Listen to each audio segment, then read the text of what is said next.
Hello, this is the Theory King, and on this next video, I'm basically going to be discussing the family relationships between the Blossoms and the Coopers on Riverdale.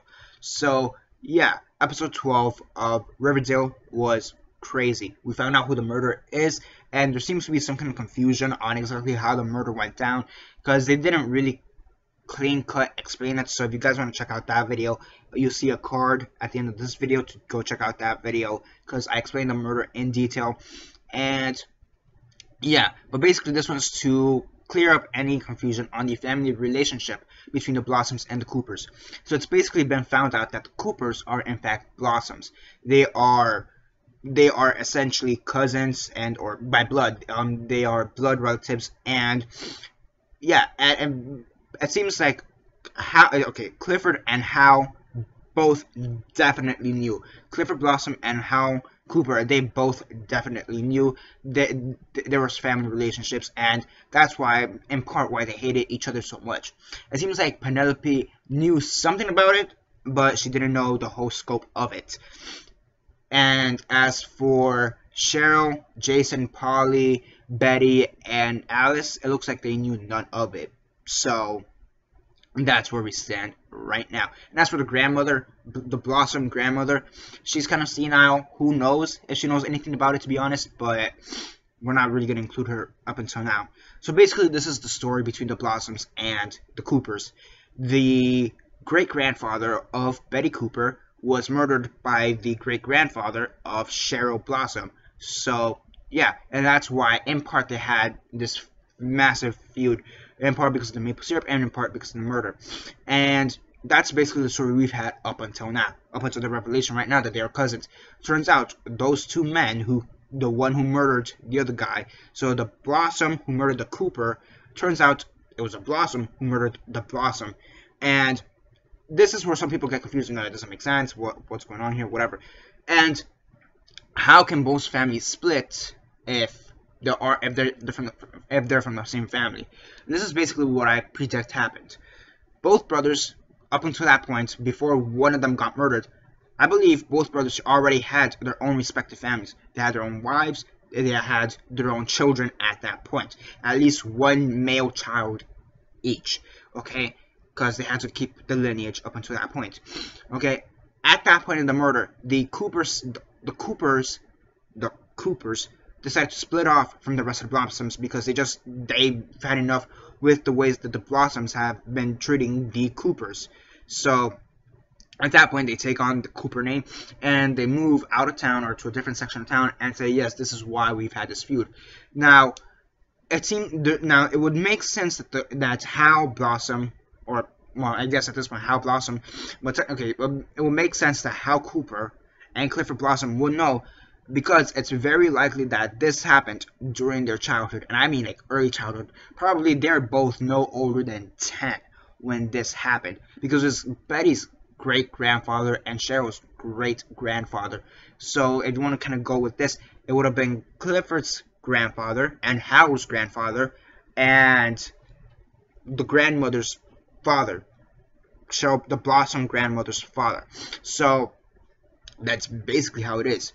So yeah, obviously, I do believe they both had at least one male child to keep on the family name. And yeah, at that point, they changed their names to the Coopers, and I guess they somehow became blonde, maybe a gene, maybe through marriage, who knows, besides the point. And now we have Blossoms and Coopers. Coopers are blondes, Blossoms are redheads.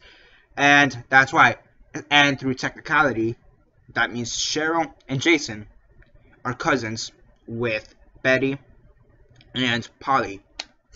So yeah, now there is a very interesting comment, which is where most people get tripped up as well. Penelope says, aren't they like third cousins? And that's like the exact quote. They're like, aren't they like third cousins? Who cares at this point, basically? And that's where some people are confused. No, it wouldn't make sense. Wouldn't the family have to have way more history for them to be third cousins? And I say no, because the exact quote was, aren't they like third cousins? Like indicates that she doesn't exactly know the full scope of the relationship, which would make sense. Why would she know the full scope of the relationship? So yeah, is it possible that they are third cousins? Probably. However, they're still cousins and they're still very close to each other. So yeah, it wouldn't work out.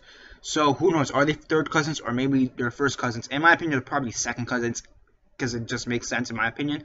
However, I don't really know family genes and the generations and how that would technically go down. But yeah, so that's how it is. I believe the murder happened when both Hal and Clifford were about in the primitive years, 10 years old, which is why they would know that this murder happened and why one's a Blossom and one's a Cooper. And after that, they decided to hide this secret from the rest of the town. And yeah, and I believe also why Hal was able to keep this secret from everybody else in town is because, despite the fact that he was, given the fact that he was young, he probably didn't talk to anybody. Also, given the fact that they are rich, both families are respectively rich, especially the Coopers as well. It's possible they probably didn't meet anybody within their age group that, you know, at that age, probably in private school or homeschooled. Also, again, it's probably within their first 10 years. It's safe to assume within their first 10 years. If you really want to stretch out, I want to say their first 5 years, which would make a lot of sense given the fact that they'd be in daycare at that point, or whatever is equivalent to daycare in like the 1970s or 80s. And yeah, also we both know that both brothers, this incident happened around the turn of the century from the 18th to the 19th. So again, that would make a lot of sense with murder happening somewhere in the late 18th to 19th century. The fact that the Blossom grandmother is about 80 years old will bring it up to give or take the 50s. Then you have the father afterwards of Blossom, so which will be Clifford, right? No, sorry, you'd have Clifford's dad, I suppose. Well, actually, no, that's the grandmother. So yeah, that's the grandmother. Sorry, I got characters confused for a second. Then you have Clifford, which will make sense because he is older. He's like 50. So if he's born somewhere in the 70s, rise up 50 years, he should be around that age. Same thing with Hal. So yeah, that's more or less how it adds up, and that's why they had a grandmother, in my opinion, just to do the math. So yeah, that's basically it, and that's how both families are connected. If you guys want more to explain, because I know I kind of fumbled right now towards the end, because I kind of had to do a double take just to make sure my math is right. But yeah, give or take, murder happened at the turn of the century. The grandmother was probably around that time as well. So yeah, my math may be a bit off, but for the most part, I'm pretty sure this is how it would be. So yeah, that's basically it for now. Subscribe, and yeah, this is Theory King signing off. Again, if you have any questions, comment down below, and I'll be happy to answer them. My math may be a tad bit off. I'm not good at math, but whatever. That's more or less the basic gist of this explanation. Yeah. Theory King